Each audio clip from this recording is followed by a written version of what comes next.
as you can, so as I mentioned, this, then we'll start it, and then I'll talk to you after. We're gonna go through it, start it, and I'll talk to you after.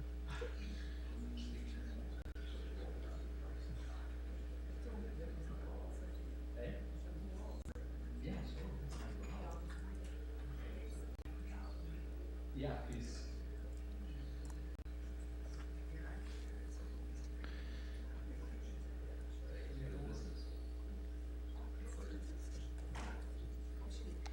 Is our resolution at the end of this? Or is it blank? That's all right. Thank you. The one I had hadn't had an update. So just, I mean, I'm sure the mayor has one from. Okay, Council, we're now being broadcast. All the folks that have tuned in to watch the broadcast, I want to just recognize that we began our meeting at 4:30, but we went into a closed session, and now we're just coming into the open session. I want to recognize and thank the media and the broadcasting partners for attending our meeting, broadcasting it, and reporting on it. The clerk has already started the meeting, so I will introduce our presenters. We have Rob Brewer here with the PUC, and he has his team from the PUC. Rob, I'll leave it to you to introduce your team, and you can begin your presentation. Thank you very much. So behind me we have Claudio Stefano, Jim Bonifero, Kelly McClellan, and Kevin Bell, who, other than Jim, that's the senior management team, and Jim, of course, is our board chair. So thank you for the opportunity to present to you today. I'm very pleased to bring to you the Smart Grid project for Sault Ste. Marie. Traditional electrical infrastructure projects involve significant capital expenditure, and they result in an increase in the reliability of our system. The cost of capital expenditure is generally added to the rate base and gets charged out to customers. The difference with this project is that cost is actually offset by an efficiency savings, which results in no net increase to the customer's bill. And at the same time, we get a major increase to the reliability of our system. The history of smart grids started in 1998 and is morphed into what we see today. The Ministry of Energy, in an order in council, asked the OEB to take steps in relation to the establishment, implementation, and promotion of smart grids. And so for Sault Ste. Marie, this project actually started in 2013. And through the hard work of staff at the PUC, the project has steadily improved in financial viability up until today, where we have achieved a better than bill neutral project. The Sault Smart Grid has two main components to it. The first is voltage optimization. Now, VVO controls the voltage to increase efficiency and to lower power consumption. And DVI, who is a company that partnered with Hydro Ottawa on a pilot VVO project, put together the following video that explains the benefits of voltage optimization. Managing the modern electric utility is becoming increasingly difficult. Changing energy policy and legislation, new requirements to replace existing fossil fuel generation, pressure to keep the cost of electricity low, a global need for new forms of energy efficiency. What if utilities could increase energy efficiency without impacting customers' lifestyles? Voltage optimization delivers energy efficiency for all customer types with no lifestyle impact. By simply lowering the voltage delivered to each customer, their home can run up to 4% more efficiently. Many customers are being delivered too much voltage. As a result, their appliances are running inefficiently. When the voltage delivered is safely reduced, many appliances run more efficiently. This results in up to 4% energy savings and in some cases extended lifetime on appliances. By implementing voltage optimization, significant energy savings can be easily achieved. Voltage optimization is one of the many benefits of the smart grid. It is enabled by integrating DVI's Edge voltage optimization software with smart meters.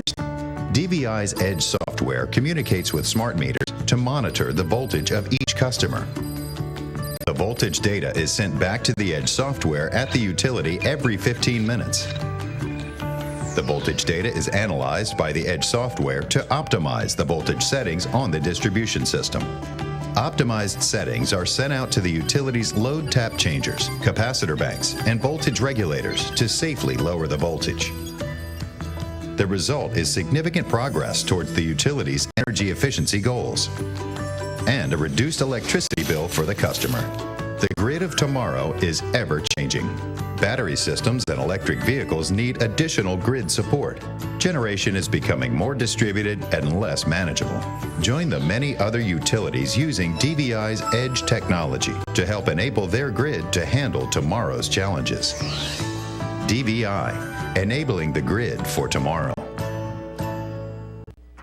So as you can see from the video, managing the voltage of the system, we can reduce the energy consumption and results in an energy savings of up to 4% off people's bills.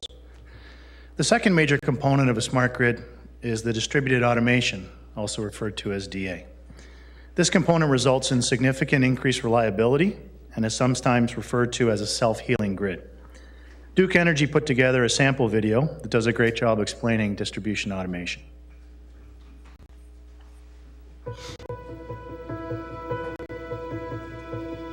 Every once in a while, it happens. An unforeseen incident occurs, and you lose power.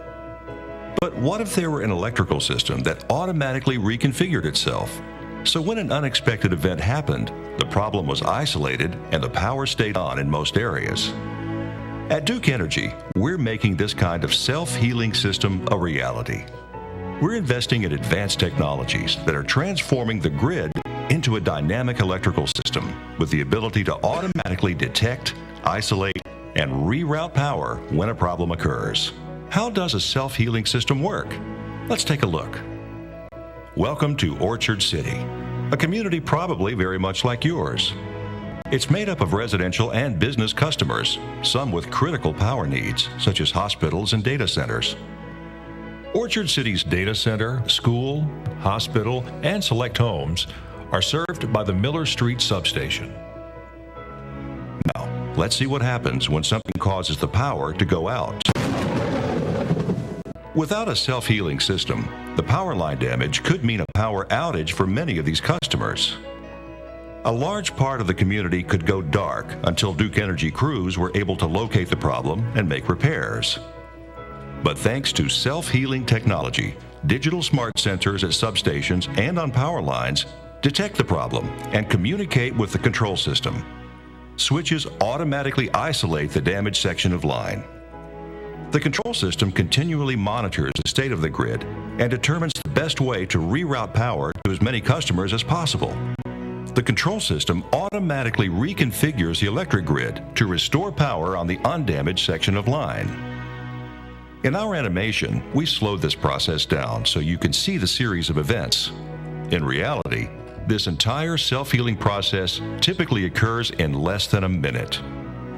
Customers whose power was rerouted may have experienced the entire self-healing process as a brief power interruption rather than a full outage. Self-healing technology also improves how quickly power can be restored. Once Duke Energy line crews complete their repairs, a system operator can return the electrical system to its normal configuration with a single command, eliminating the need for manual switching. These investments in modernizing the grid bring many benefits. First, we now have more information about the state of the grid. Second, the control system continuously assesses the state of the electrical system for potential issues that could arise. And third, as you saw in Orchard City, the system can perform enhanced restoration to the grid. The system can rapidly detect and isolate problems, protecting the portion of the grid experiencing failure from the rest of the system. The result is, fewer customers experience a sustained outage during repairs, and power is restored faster. From improved reliability to faster restoration, Duke Energy is investing in self-healing technologies to better serve your needs. So as you can see from that video, the reliability improvements are quite significant. And there is the side benefit of reduced maintenance time for our crews. There are some other smart grid benefits that include grid insight or grid intelligence that allows us to better understand the system's challenges and to make better data-driven decisions. Smart grid also facilitates the current and future connection of distributed energy resources, or DERs, and those include electric vehicles or small home generation like solar panels on roofs, and also energy storage. Another significant benefit of the Sault Smart Grid is the reduction in provincial greenhouse gas emissions. Now, since our system is using less energy to accomplish the same day-to-day tasks, the result is a reduction in the greenhouse gas produced in the provincial generation system. The Sault Smart Grid will result in the reduction of 2,804 tons of CO2, which is the equivalent of 600 passenger cars driven for a year, or 6,872,000 miles driven by the typical passenger car, or 420 homes' entire annual electricity usage.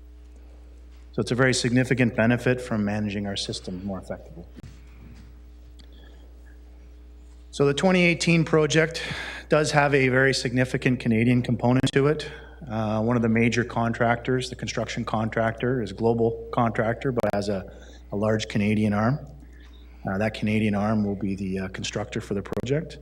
But PUC will actually do a lot of the work in support of the project, as will a large number of local contractors. The project, if approved, is expected to start with some engineering work, and that will start in the fall of 2018, and that will be followed by construction starting in the spring of 2019, and hopefully project completion by early 2020. The project is anticipated to cost just under $33 million. We do expect to receive some funding. We believe that will total $14.25 million, and the net project cost is $18.5 million. The project is financed, but will result in lease payments of $124,000 a month, and will also include maintenance of $62,500, the majority of which is PUC maintenance. So again, that stays here in the Sault. The monthly savings will result in just under $190,000 a month, which results in a net benefit to the ratepayer of $3,000 a month. And from a bill impact perspective, our residential customers will see an average decrease of 11 cents on their monthly bill, and they'll also see a significant improvement in reliability. To put all this in perspective, PUC is proposing to spend almost $33 million in infrastructure improvements, and in so doing, will actually decrease our customers' bills. This is a unique opportunity that our community has. In understanding the work that has gone into vetting this project, I would highlight the following. The financial due diligence done by both Navigant Consulting in 2016 and by PUC Finance in 2018. The technical due diligence completed by Navigant as well. The PUC board approval on June 26th of 2018. Some legal due diligence that is currently ongoing. And the project agreement that has been drafted, and the final version would be subject to funding amounts and timing, as well as any OEB conditions. With shareholder approval, the next steps are to confirm the funding amounts, to negotiate those agreements, to submit the interim capital module, which is part of our OEB approval process, to the OEB this fall. And all of this should be completed by the fall and approved by early 2019. In the meanwhile, if the project is approved by council, we would start some engineering work this fall to ensure that we're ready to begin construction in the spring of 2019. So this project has been introduced to council previously, and in earlier iterations, management of the PUC were not comfortable in recommending it as it resulted in a significant cost to ratepayers. Today, I can tell you that this project has full management support, results in no net bill increase to our customers, and transforms our utility into one that is ready for the next century. So I'm happy to take any questions. Thank you very much, Mr. Brewer. Okay, we'll start with Councillor Hupinen and then Krampotic.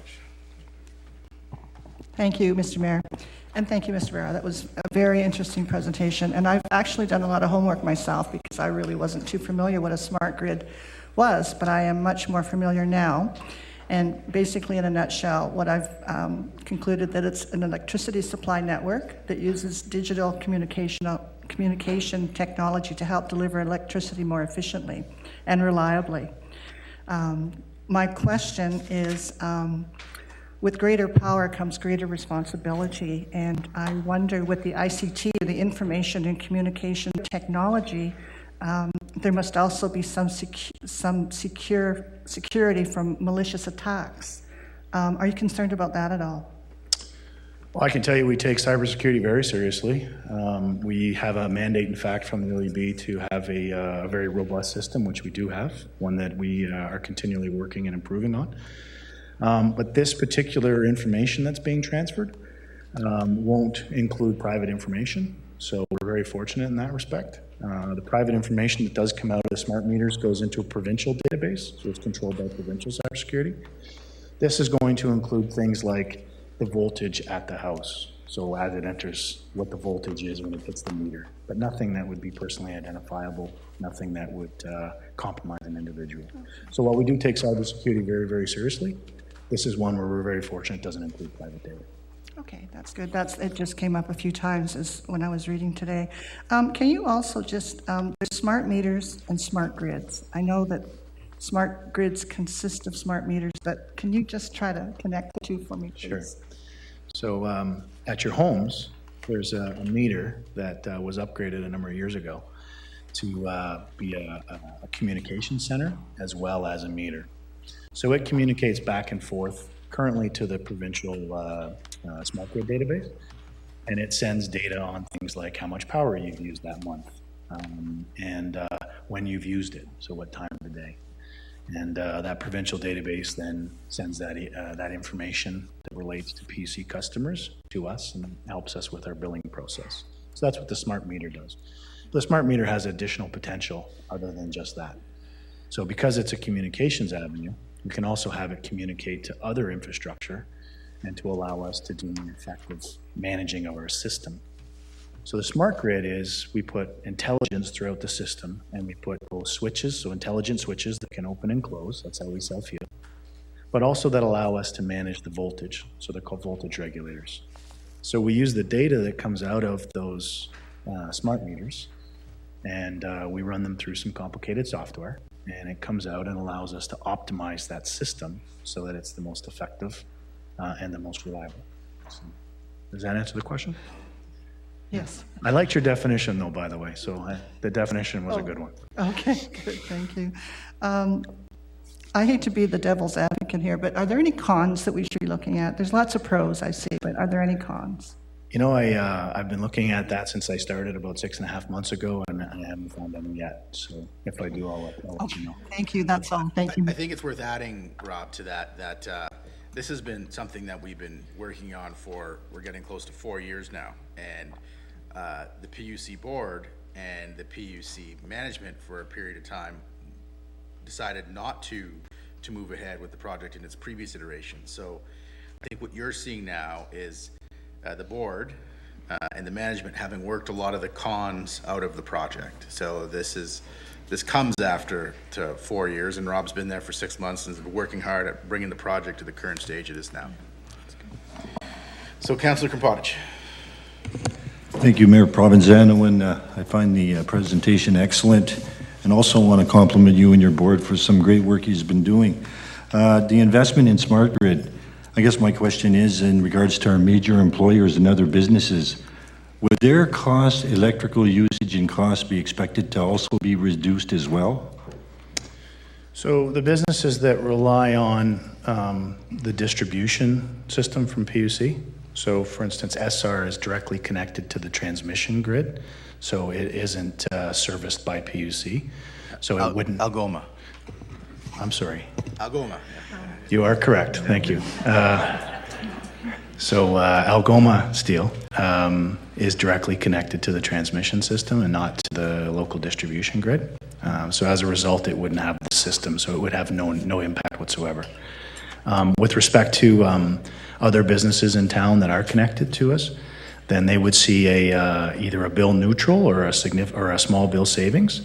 But their big benefit would be the fact that they're going to have their power out a lot less. So when you think of a business that is a restaurant that relies on having the lights on, those times we can minimize where the lights go out are very significant to them. If you can look at other businesses that are manufacturing, if their power goes out, that's a major impact to them, and yet this system will help alleviate those. So I think when you look at the net cost to them, it will be, either bill neutral or zero, but it'll be a major, major savings with respect to uptime and efficiency for them. Okay, thank you. One last question. It's regarding any possible new jobs with the smart grid. So what skills would you expect any possible new candidates for jobs would be expected to have? What kind of skill sets? So what we're seeing with smart grid is sort of what we're seeing as a trend within our entire industry. And that is moving to more data analysis and data understanding. So people like data analysts or systems operators are going to be critical to us being able to manage a more complicated system. But we continue to rely very heavily on tradespeople within our business, and there will be some net additions of tradespeople as a result of this. Just in terms of, you can imagine installing, hundreds of new components in your system that all have to be regularly maintained, and so it's going to require, significant number of tradesmen to accomplish that. Great, thank you. Yeah. Councilor Turco. Thank you, Mr. Mayor. You actually brought up the subject I was going to ask. This was introduced, you mentioned, to City Council. I recall, I think a couple of times, former Sue Height, I believe it was. Glenn Martin. Mr. Glenn Martin. And it's taken a few, so was it accepted? I guess it wasn't accepted by the board at the time, Mr. Brewer? So, Councillor Turco, my understanding, and you'll have to forgive me if I'm wrong here on the specifics, because prior to 6 months ago, City Council was something that I was regularly attending, right? My understanding is that it came here as an information piece, and it got the endorsement of council as a support, rather than it being presented as a decision opportunity. However, it did go to the board. When it first started, the first presentation that went to the board, the project was about $120 million. It involved not even the entire city. There was a portion of the city that wasn't included. It included some substation refurbishment and replacement. It had since come back in another iteration not too long thereafter, where it was reduced in terms of taking those substation components out, but it was still not bill neutral. And so what we have been working on for the last number of months is trying to get this project, which is a really good idea, and making it into something that is affordable in the town that we live in. And we think we've gotten there. And it, to a large degree, because of some of the funding that's become available for this. So that has been a recent development, some of the funding.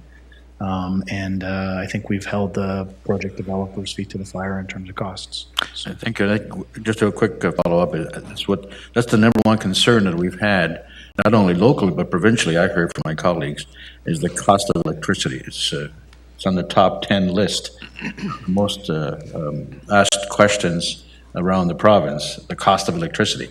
So this should solve some of that problem, some of the concern, right? Well, I don't know that it's 11 cents a month. So, but it's in the right direction, right? And I think that's the big benefit here. But cost of electricity, we completely understand. It's relevant to everybody.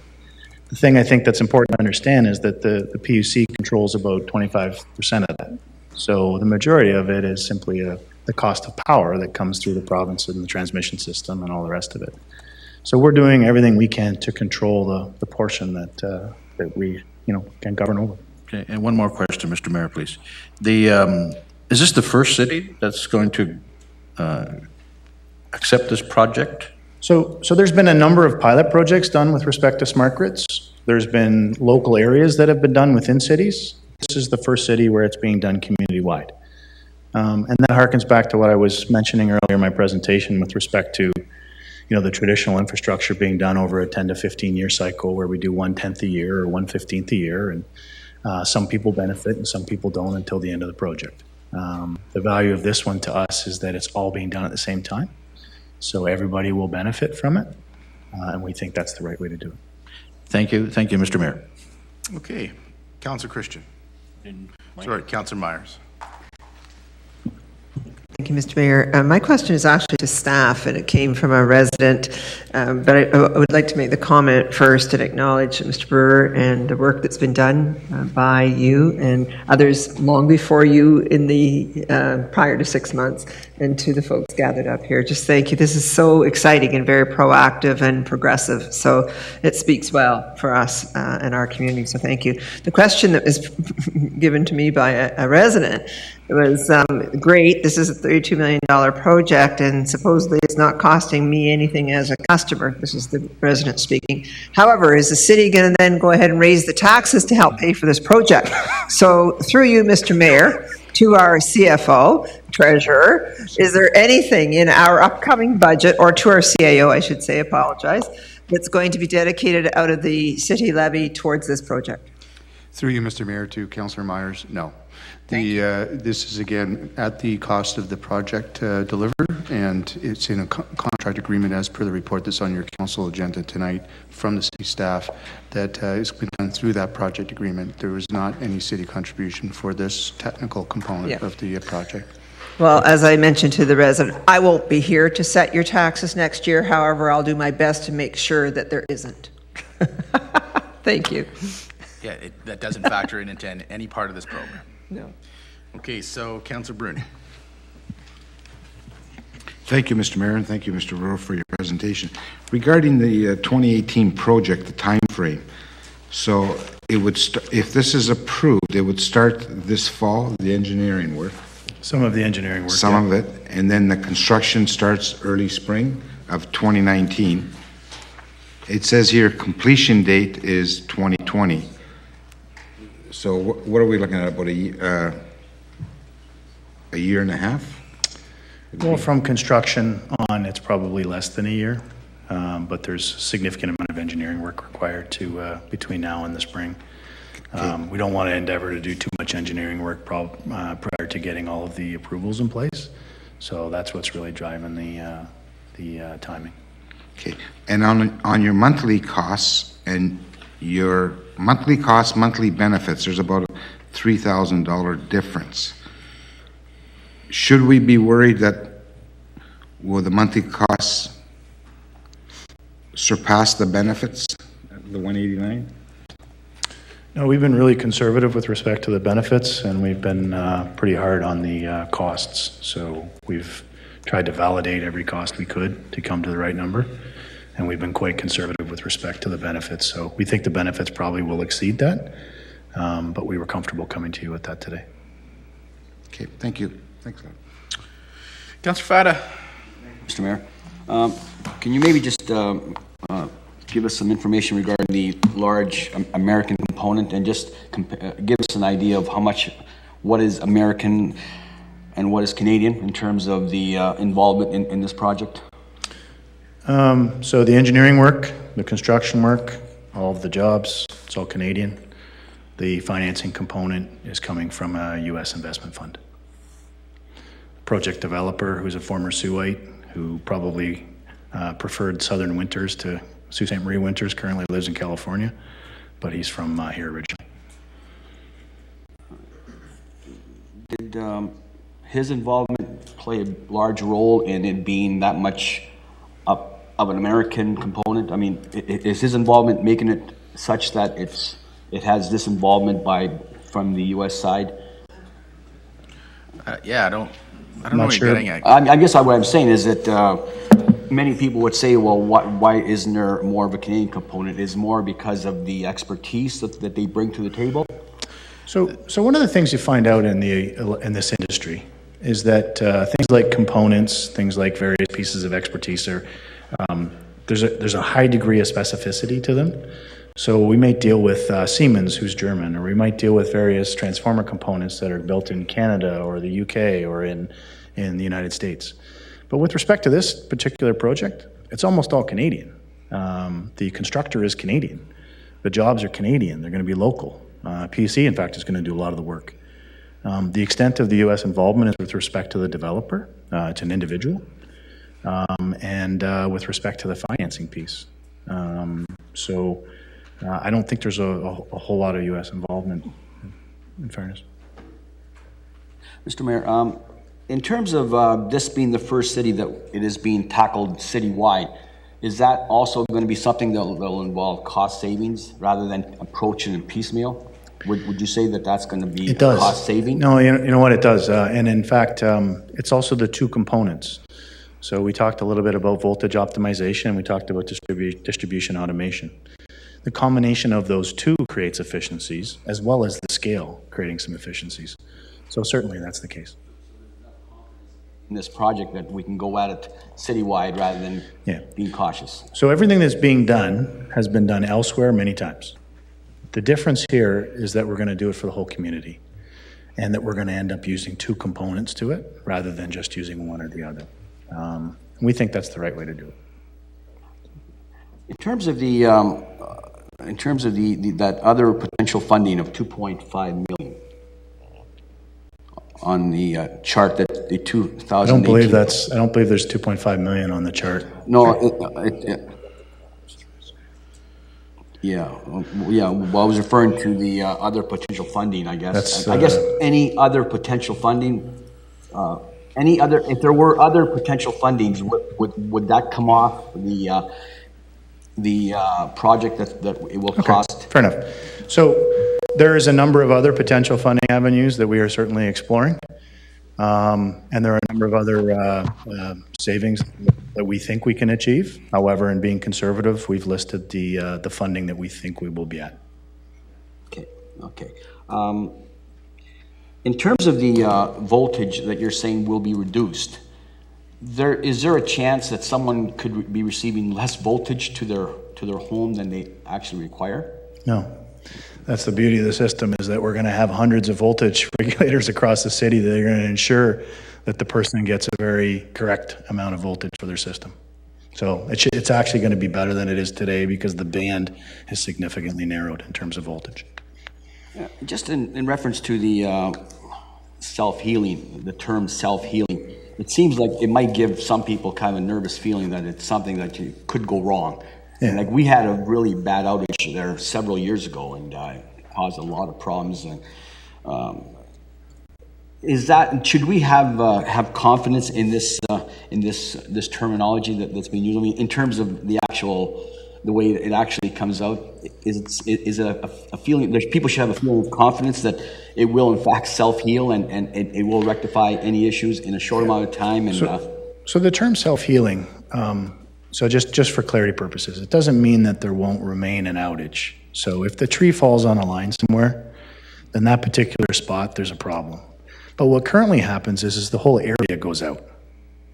So what this allows is we'll have sensors embedded and switches embedded in the system that will allow us to understand exactly where it goes out, isolate that area, and get everybody else back on. And that happens in a couple seconds. So what it does is it reduces the amount of people who are out as a result of the outage. So we still have the incident, we still have the tree sitting on the line, but what we've been able to do then is take it from being 1,000 people affected down to maybe 10 people. Thank you. I'm just going to have one final question, Mr. Mayor. It has to do with smart meters. There's been mention by the current government that they're planning to tackle this issue of smart meters and time of use, and they're going to make some changes. Is there a possibility that this would affect this project? No, it doesn't affect it, but I hope they do. They've imposed a charge on all customers to pay for a smart meter system, and it would be nice if it wasn't there for our customers. It's not something we have control over, though, so we hope they do it. Thank you, Mr. Mayor. Okay, any other questions, Councilor Shoemaker? Thank you, Mr. Mayor. Through you to Mr. Brewer, on slide 6, it talks about there's potential funding of approximately $14,250, sorry. And the authorizing resolution only seeks approval for the project if we can get funding of greater than 9 million. So why the difference there of, 5.5 million? So the project itself can be tweaked to allow it to remain bill neutral to a funding level of 9 million. If it got below 9 million, it would be difficult to do that. So we've used that number as the minimum threshold that we need for a funding guarantee to move forward. But we're confident we'll be closer to the 14. Okay, and if it's that's great to hear that we're confident it's closer to the 14. If it's the 9, what types of things change or come out, or how does it alter the project? Things like some of the data analysis that we would be able to do. So we wouldn't necessarily have as robust data analysis going on. It would still allow us to pass on the savings to our customers, but we may not get as much of the insight that we're hoping to get out of the project. And I guess just from this is the approval you're seeking from council, but from a project go forward, if at any time the numbers change to make this project not bill neutral, would that, come back to council, or would the PUC then seek further direction? So the board has required us to ensure that this project is bill neutral, and that will be what we do to move forward. Yeah, just to reiterate that point, the PUC board, their approval to proceed with this is only if it's bill neutral. So if it becomes not bill neutral, they wouldn't have to come back here. They have to ultimately deal with the board of directors, which wouldn't support the project. Okay, so that's great. I think the rest of my questions have been asked. Thank you. Thank you. Councillor Butland, question? Yes, Mr. Mayor. Thank you. Mr. Brewer, your confidence is assuring to this individual. Thank you. A couple have already alluded to the fact that this is the first of its kind. Therefore, is it indeed a model? Is it the cutting edge of smart grid technology? And do you have any visions as to what we can do with this beyond? Because people say, well, I don't have any blackouts now, so thank you. And 11 cents, I appreciate it, but is there more to come, do you think, in your opinion? Well, I think this council has adopted a smart energy strategy previously, and this is certainly a significant component of that. So in terms of where this takes us, this enables a number of things. And I think I'm confident that over the next few months, we'll probably be talking about what some of those other potential things are. Yeah, in terms of what this particular one does, it is it's cutting edge with respect to the integration of smart grid technology, the way that we're integrating it and the way that we're rolling it out. But the technology itself is proven technology that's been shown to be reliable, and it's been used elsewhere reliably. So that's how we're confident in it. The almost $33 million, it's what specifically? I know infrastructure improvements, and I think you've already indicated that if we don't do it now, we'll have to do it in the immediate future or beyond that. What specifically, give us a few examples of where that money is going directly. Okay, so if we talk about the first component being voltage optimization, it requires the installation of voltage regulators across the system, and then it requires a centralized system to manage, basically an intelligent system to understand all that data that's coming in and to basically allow for the correction of the system to keep it optimized. If we look at distributed automation, it involves cutting in smart switches, which allows us from a central perspective to manage those switches. Again, it's done with software, which is why we're able to do it within, a second or two rather than taking, minutes, if not hours. And that, again, there's a lot of infrastructure involved in that. So you're talking about hundreds of components that are being installed across the entire system. It requires significant software and hardware within a centralized system. So at our system control area.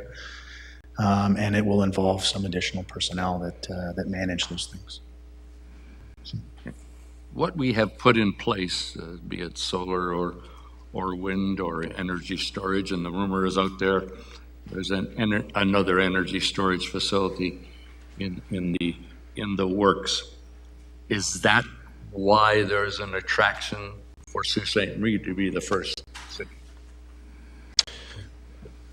So just if I understand your question, is it because of those other things that smart grid is attractive here? Smart grid's attractive here because it's a significant improvement to our infrastructure, and we're able to do it at absolutely no cost to our customers, which is pretty much unheard of in the electrical infrastructure business. So that's why it's attractive here. It allows us to get light years ahead of where we currently are, and it doesn't do it on the backs of the ratepayers.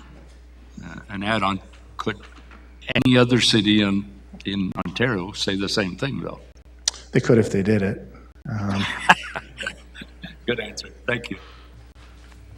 Councilor Nero. Thank you, Mr. Mayor. This question most likely is for our CAO. Mr. CAO, in your report for today's meeting, in the analysis part, you talk about the Center of Excellence to be located in downtown, approximately 120 new direct and indirect jobs. Could you speak to that?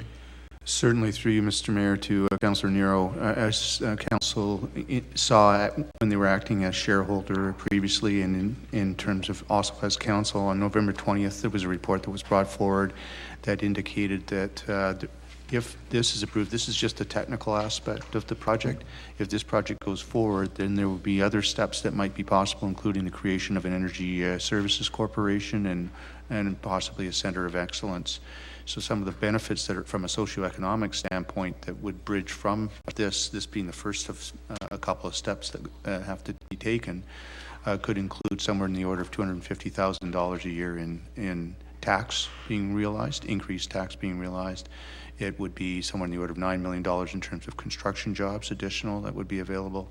The Center of Excellence itself would be there, which they would be looking at a downtown location, and that would be a facility that's identified to showcase this type of technology for others that might be willing to take on the smart grid type of technology.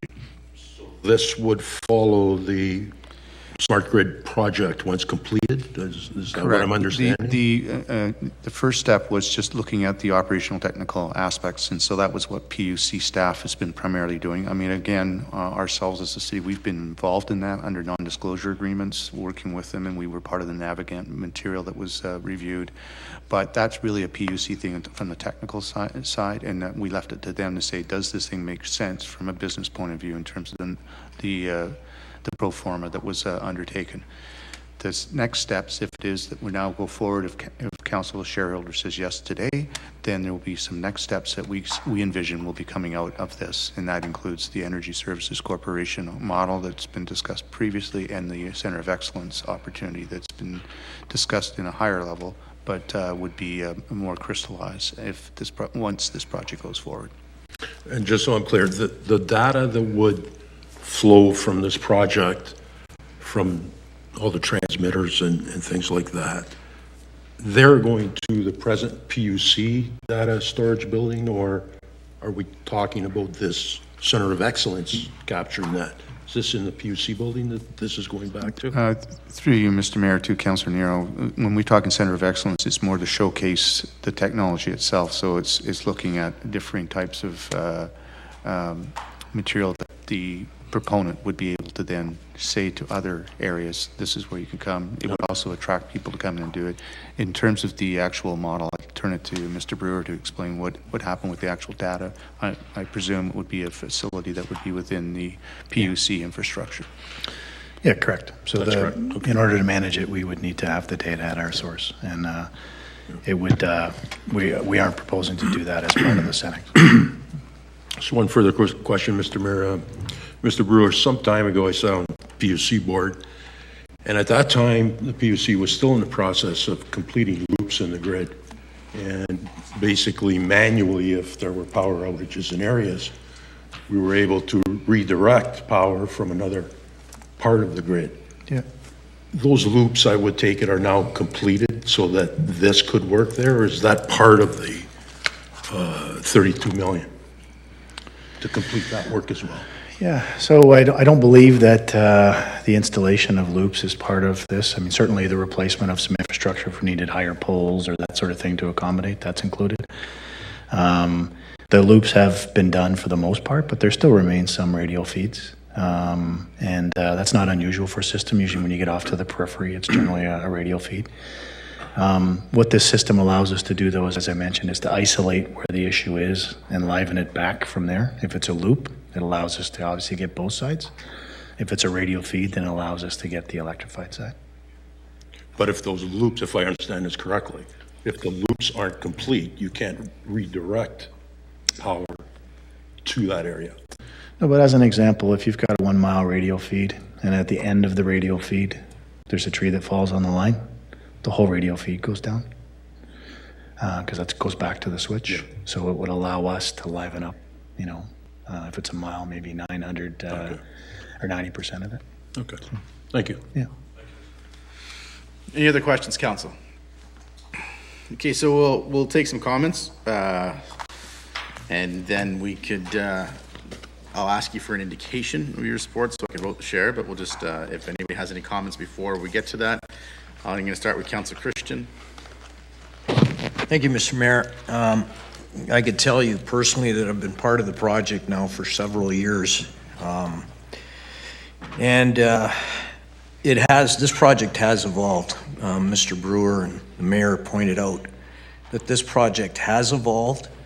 The numbers have been vetted, dissected, and I could tell you from a board perspective, and even a staff perspective, that there was a very robust vetting process over the last few years. And so the project that's before you, I agree with the mayor and Mr. Brewer that this is a very, very good project that has been thoroughly thought through. And I see this as an investment in 21st century technology. And if we want to compete as a community, I think this is something that we absolutely have to do. Mr. Brewer touched on it, that there are other things in the works, and this project will leverage other potential projects that are down the pipe. So, and I think as an early adapter, it gives Sault Ste. Marie an edge. I think it gives the PUC an edge over other LDCs and other communities. So it's an investment in our future. We talk about investing in our future, planning for the future. This is part of our future. We need to do this. That people throughout the city, globally, people are always trying to save money through electricity usage, etc.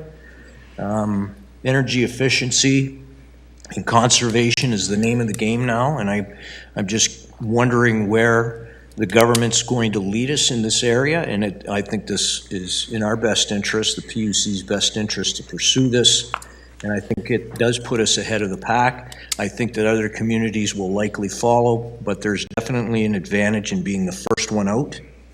And this has an advantage not only to local business, but it also provides advantages and benefits to community homeowners as well. So obviously, I'm in full support of this project. Thank you. Thank you, Councillor Christian. So I have Councillor Butland. Did you want to wait, Councillor Butland, or do you want to go now? Doesn't matter, Mr. Mayor. Go ahead. You're next on the list. Thanks. I'll give you the heads up at 5 minutes. Okay, no problem. Just shut the mic off. It's okay. I will. Thanks, Mr. Brewer. We've talked about this in advance. And staff and members of the board. This is a big event, I think, for Sault Ste. Marie.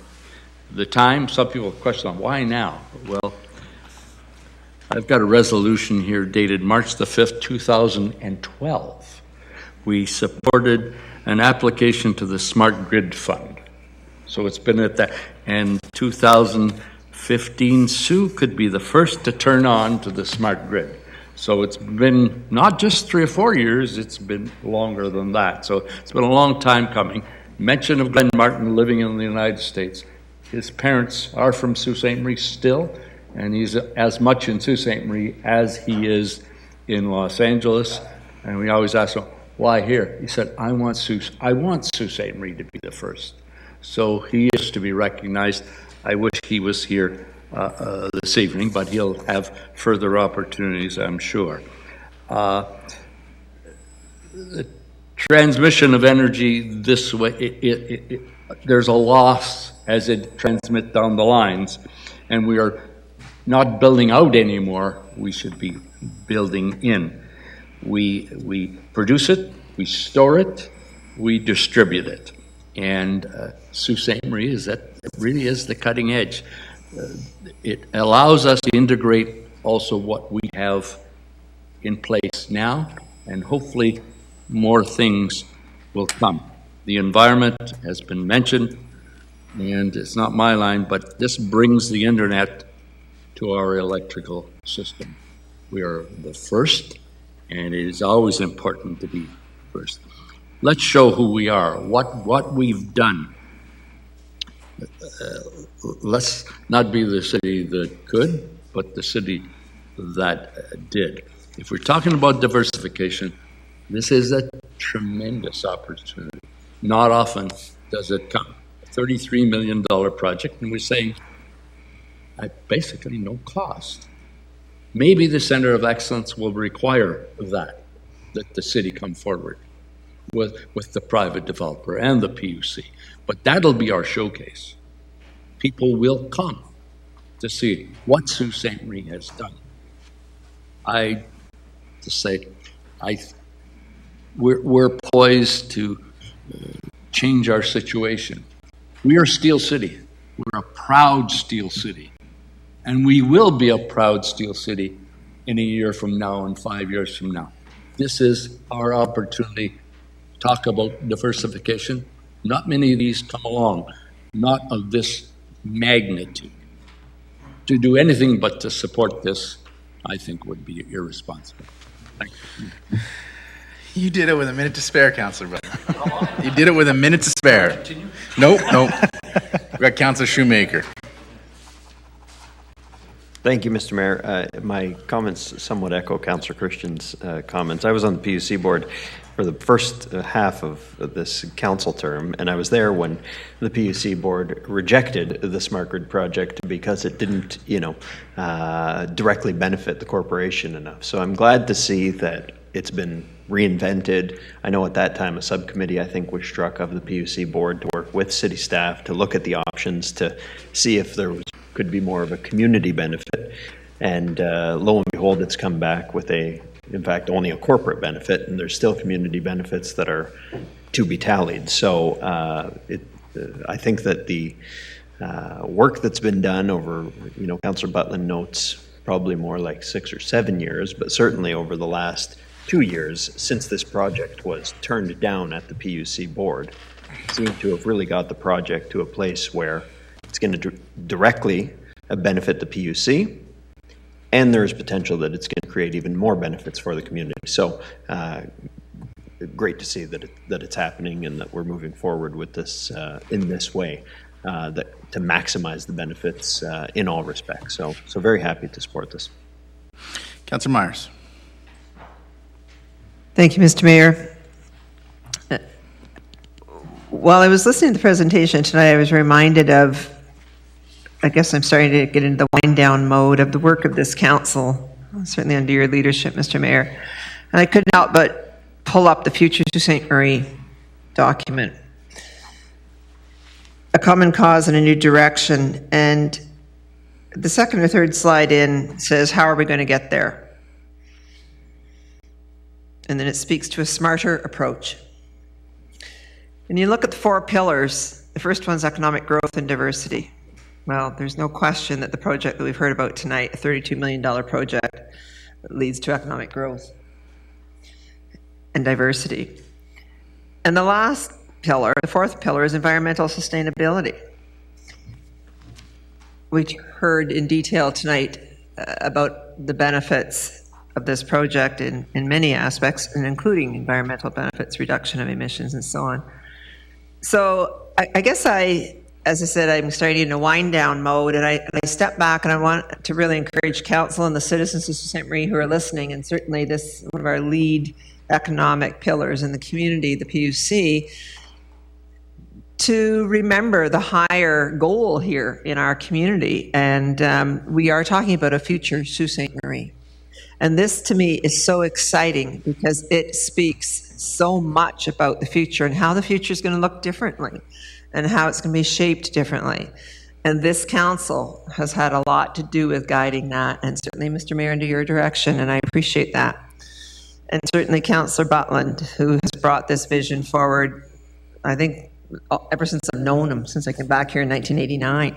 He was mayor for a period in there as well, but also as my certainly co-councillor. So I think this council really needs to take good satisfaction in having our utility that we own be able to come forward with this kind of a project that is nothing but win-win-win. We really want to pull for it. We hope our MP and our MPP are listening closely and are right on board supporting it. And I congratulate everyone for the initiative so far. Thank you.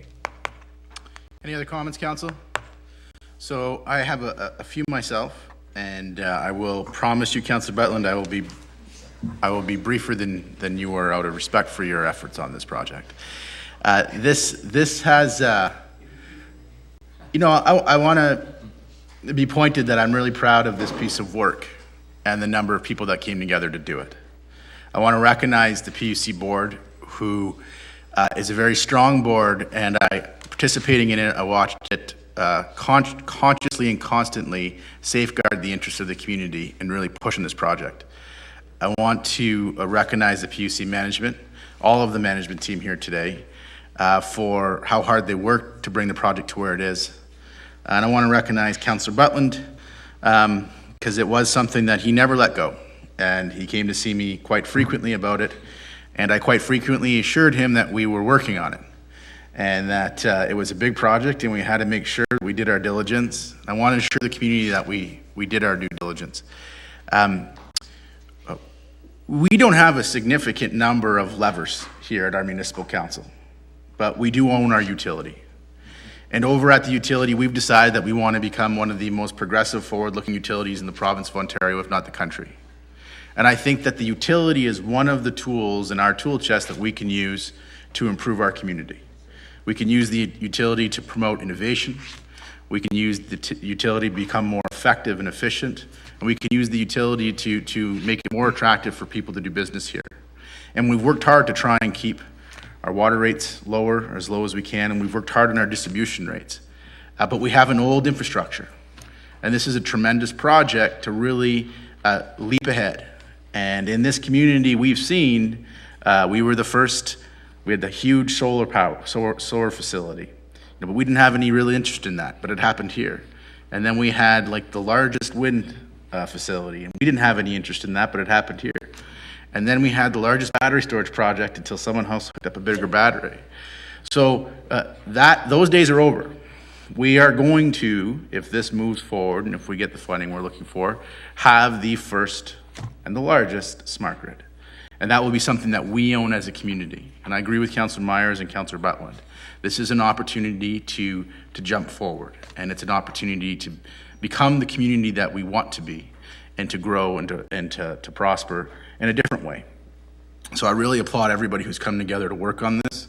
It's been years, as has been pointed out, a lot of heavy lifting to go, but we need to make sure as the shareholder that we're comfortable so we can tell these folks, yeah, you're allowed to go ahead and keep on working on this. I, for one, hope we do that tonight, because I think this is a really positive and productive thing for our community.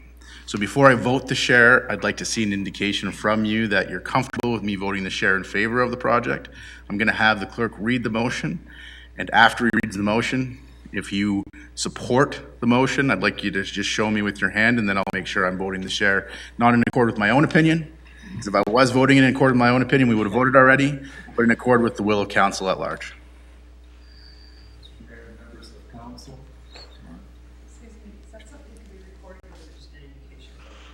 No, it's not recorded. There's only one vote. So I just want it to be... Yeah, indication. Yeah. This is a resolution of the shareholder of PUC Services, Inc. Whereas the PUC Services Board has approved the smart grid proposal as presented on June 26, 2018, subject to the following conditions precedent. Federal provincial funding approved in excess of $9 million. Shareholder approves the project, and OEB approval for the first of two consecutive ICMs in place. And whereas the PUC Services Inc. Board is required to seek shareholder approval for a single capital expenditure in excess of $5 million, or any capital expenditure in aggregate in excess of $10 million, an approval decision is now being requested for the smart grid proposal by the shareholder. Be it resolved that the shareholder approves the smart grid proposal as presented, subject to the following remaining conditions precedent. Federal provincial funding approved in excess of $9 million, and OEB approval for the first of two consecutive ICMs in place. The undersigned, being the sole shareholder of the corporation, hereby signs the foregoing resolution pursuant to the provisions of the Ontario Business Corporations Act. So all councils that are comfortable with proceeding with this project and giving the direction, please indicate so with your hand. Okay, thank you. Motion is approved. So, Mr. Clerk, I think that... Mr. Mayor, members of council, we do have a solution to adjourn. That has escaped my laptop, so can I have a motion, or a mover and a seconder? So, Councilor Turco, followed by Councilor Christian, all in favor? We are adjourned. Thank you for your time.